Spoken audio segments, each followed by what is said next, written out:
तो एक समय से ज्यादा आपकी फीस जो है वो ओवरड्यू नहीं रहनी चाहिए, क्योंकि अगर आपकी फीस ओवरड्यू है और सिग्निफिकेंट फीस ओवरड्यू है तो उस केस में आपका सेल्फ इंटरेस्ट जो है बेटा वो क्रिएट हो जाएगा, और आपको ही डर लगेगा कि यार अगर मेरी फीस जो है वो नहीं दी तो क्या होगा, मेरे फाइनेंसेस जो है वो खराब हो जाएंगे, मुझे नुकसान हो जाएगा।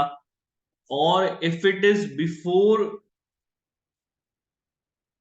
इशूइंग दी ऑडिट रिपोर्ट, आपके ऑडिट रिपोर्ट इशू करने से पहले, तो ये और खतरे वाली बात है। ठीक है ना, इससे आपका सेल्फ इंटरेस्ट अगेन क्रिएट होता है, और आपको ये डर लगेगा कि यार मेरी फीस नहीं, ये तो क्या होगा ना, मेरा तो नुकसान हो जाएगा। और आप अपना, आपका जो ओपिनियन है फर्म को लेकर के, बिजनेस को लेकर के, कंपनी को लेकर के, वो बेटा आपका क्या हो सकता है, वो इन्फ्लुएंस हो सकता है। तो करना क्या चाहिए, आप अपना पैसा जो है वो पहले ले लीजिए।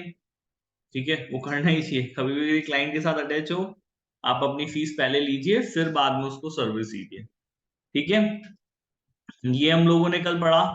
इसके अलावा आपके और आपके क्लाइंट के बीच में किसी तरह का कोई बिजनेस रिलेशनशिप नहीं होना चाहिए। और ये सिर्फ जब मैं बोल रहा हूँ कि ऑडिटर और क्लाइंट के बीच में, ऑडिटर से मेरा मतलब सिर्फ ऑडिटर नहीं है, ऑडिटर, उसके रिश्तेदार, उसके ऑडिट के टीम मेंबर्स जो सदस्य हैं, जो उसके साथ वो काम कर रहा है, उसके पार्टनर्स ऑडिटर के, और इवन जो नेटवर्क फर्म है, ऑडिटर के पार्टनर्स जिन दूसरी फर्म्स में पार्टनर हैं, उनमें से भी किसी का भी एक सिग्निफिकेंट बिजनेस रिलेशनशिप नहीं होना चाहिए। इससे भी आपका जो है वो बेटा सेल्फ इंटरेस्ट क्रिएट होता है। ठीक है, क्लाइंट के बिजनेस में, और आप जो है वो इंडिपेंडेंट होकर क्या नहीं दे पाएंगे, ओपिनियन नहीं दे पाएंगे।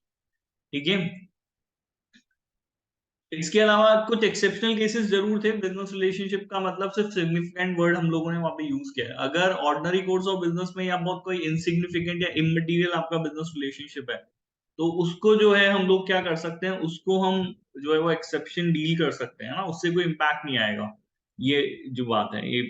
इसके अलावा potential employment with the audit client, अगर आप खुद उस कंपनी में भविष्य में नौकरी करने जाने वाले हो, ठीक है, या फिर आपका कोई टीम का मेंबर ऐसा है जो वहां पर अप्लाई करने वाला है, तो फिर ये भी आपके सेल्फ इंटरेस्ट जो है वो क्रिएट करेगा, और आप अपना ओपिनियन जो है वो क्या करेंगे, आपका वो इंडिपेंडेंट ओपिनियन नहीं होगा। तो इसलिए जरूरी है कि या तो ऐसे लोग आपकी टीम में नहीं हो तो बेटर है, और अगर ऐसा कोई व्यक्ति है तो फिर हमें एक एप्रोप्रिएट रिव्यूअर चाहिए, जो उस व्यक्ति ने, जो कि कल को आपकी कंपनी में जाने वाला है और उसने कोई जजमेंट नहीं लिए हैं, तो उन जजमेंट्स को, सिग्निफिकेंट जजमेंट्स को वो क्या करेगा, रिव्यू करेगा। ठीक है, कंटीजेंट फीस हम लोगों ने कल पढ़ा। आपकी फीस फिक्स्ड होनी चाहिए, वो कंटीजेंट नहीं हो सकती। कंटीजेंट का मतलब which is dependent on certain situation, जैसे कि प्रॉफिट्स के ऊपर कंटीजेंट कर दिया कि प्रॉफिट ज्यादा होगा तो फीस ज्यादा होगा। इससे भी बेटा अपना सेल्फ इंटरेस्ट क्रिएट होता है, आपका जो ओपिनियन है वो इन्फ्लुएंस हो सकता है, आपकी ऑडिट रिपोर्ट जो है वो बायस्ड हो सकती है। ठीक है, ये हो गया। और इसके अलावा हम लोगों ने पढ़ लिया था कंपनसेशन एंड इवेल्युएशन पॉलिसीज। तो सेल्फ इंटरेस्ट तब भी क्रिएट होता है जब कोई हमारी ऑडिट टीम का मेंबर जो है, अगर उसका इवेल्युएशन या उसको जो पैसे कंपनसेशन दिया गया है वो ऑडिट की जगह किसी और सर्विसेज के लिए दिया गया है। ठीक है, और उसने कुछ अदर देन सर्विस प्रोवाइड करेगी। एक प्रिंसिपल मैंने आप लोगों को बताया था, ऑडिटर का काम जो है वो सिर्फ ऑडिट करना है।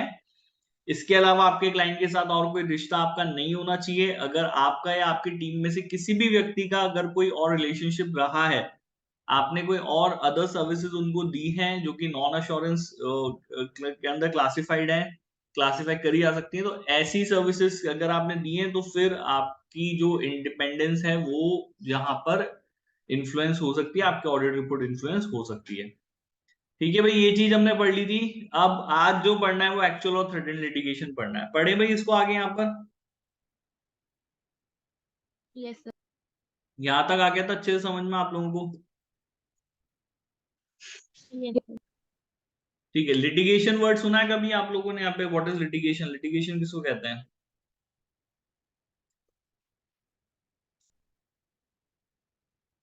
जल्दी हो, किसी ने सुना लिटिगेशन क्या होता है बेटा?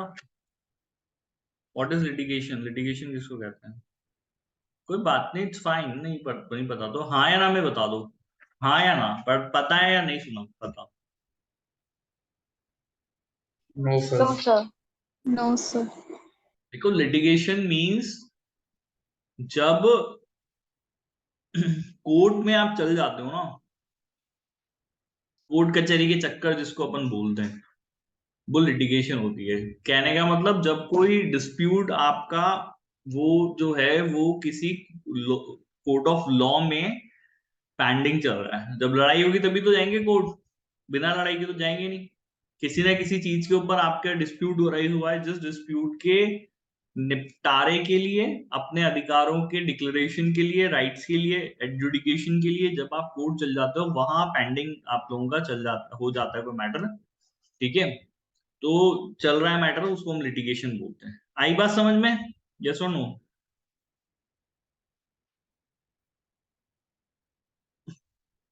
आई बात समझ में? हाँ या ना, यस और no? Yes, sir. Simply to be बोल रहा हूं, अगर कोर्ट में कोई डिस्प्यूट चल रहा है आपका तो उसको लिटिगेशन है, और कुछ नहीं। तो क्लाइंट और ऑडिटर के बीच में अगर लिटिगेशन है एक्चुअली में और थ्रेटन्ड है, मतलब कि वाकई कोई लिटिगेशन चल रहा है, या फिर आपस में किसी बात को लेकर के डिस्प्यूट हो गया है जिसमें आप उसके अगेंस्ट में या वो आपके अगेंस्ट में जो है वो कोर्ट ऑफ लॉ मूव करना चाह रहा है।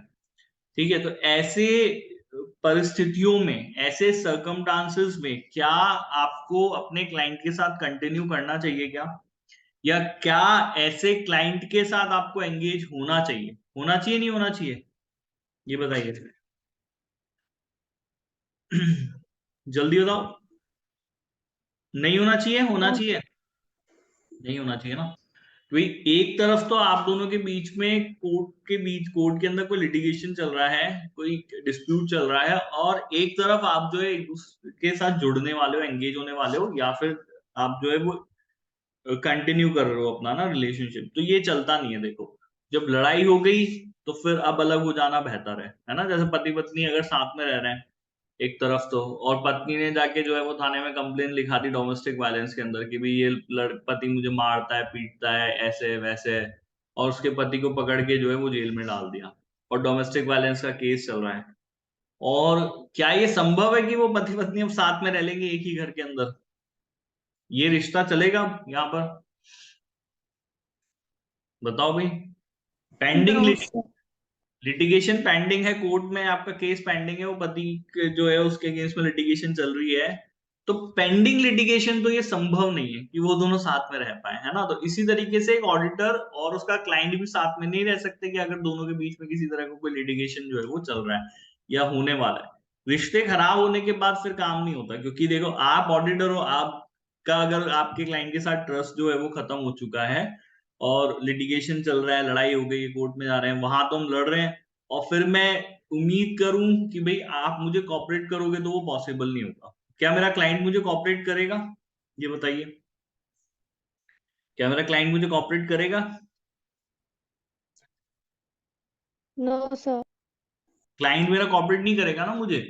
तो और ऑडिट के लिए तो जब हमने एट द वेरी स्टार्टिंग ये चीज समझी है कि देखो audit ultimately dependent upon the information provided by your client, and that is the ultimate limitation. तो जो इन्फॉर्मेशन मुझे उससे मिलेगी मैं उसी की बेसिस पे ऑडिट का, अब अगला मुझे इन्फॉर्मेशन नहीं देगा तो मैं मेरा काम कैसे करूंगा? ये जी। सो लिटिगेशन पेंडिंग है तो या तो आप उसको वहीं खत्म कर दो, रिश्ते को, आप अलग हो जाओ, मना कर दो कि भाई क्लाइंट की बेहतरी ऑडिट हम नहीं करेंगे, या फिर आप उससे जुड़िए ही मत, है ना। ये चीज, the significant litigation could represent a breakdown of trust in a relationship between auditor. This may affect the impartiality of the auditor and lead to lacunes of management to disclose relevant information to the auditor. तो information नहीं आपको दी जाएगी, ठीक है, और जब information नहीं दी जाएगी तो ऑडिट करेंगे कैसे? The significance of threat depends upon the materiality of the litigation and where the litigation relates to prior assurance agreement. तो सिग्निफिकेंस है कि कितना मटेरियल है, कितना ज्यादा जो है लिटिगेशन पे डिपेंड हुआ आप दोनों, and where whether the litigation relate to the prior assurance agreement. Prior assurance agreement engagement का मतलब हो गया भाई, जैसे लास्ट ईयर हम लोगों ने इनकी ऑडिट करी थी, फिर लास्ट ईयर के बाद अब इस साल ऑडिट करेंगे, तो पिछली बार जब ऑडिट करी तो उस बात को लेकर के आप मेरे और मेरे क्लाइंट के बीच में लड़ाई हो गई और हम लोग कोर्ट मूव कर गए। ठीक है, तो ये इस चीज के ऊपर डिपेंड करता है कि लिटिगेशन है कैसा, किस तरीके का, मटीरियल है क्या वो पहले जब मैं इन लोगों के साथ काम कर रहा था उस बात को लेकर के कोई डिस्प्यूट हम लोगों में हुआ है, तो ये चीज ऊपर डिपेंड करता है कि भाई कितना इंपॉर्टेंट होगा हमारा लिटिगेशन। आ गया। अच्छा, लिटिगेशन है, it may be possible to continue other assurance agreement depending on the significance of the threat by discussing the matter with the client if the litigation involves an individual। अब अगर आपकी team में आपका खुद का नहीं है लेकिन आपके टीम में कोई ऐसा व्यक्ति है जिसके साथ लिटिगेशन चल रहा है, तो अब आप उसको क्या कर दीजिए, वहां से हटा दीजिए। यही करेंगे हर केस में, अपन यही करते हैं कि टीम मेंबर का अगर जो है वो इट सेल्फ इंटरेस्ट हुआ हुआ है तो उस टीम मेंबर को ही हटाना है। यही समझदारी, और कुछ नहीं। Having an appropriate review the work perform, तो आपने जो काम किया है उसके लिए एक एप्रोप्रिएट रिव्यूअर हमको चाहिए होगा जो हमारे काम को क्या करेगा, रिव्यू करेगा। और अगर आप एडिकेट सेफगार्ड्स नहीं इंप्लीमेंट कर रहे हैं तो आपको ऐसे उससे क्या कर लेना चाहिए, विड्रॉ कर लेना चाहिए। आगे भी बात समझ में क्लियर है यहाँ पे, यस और नो? Yes sir. ठीक है। उसके बाद नेक्स्ट हम लोगों के आते हैं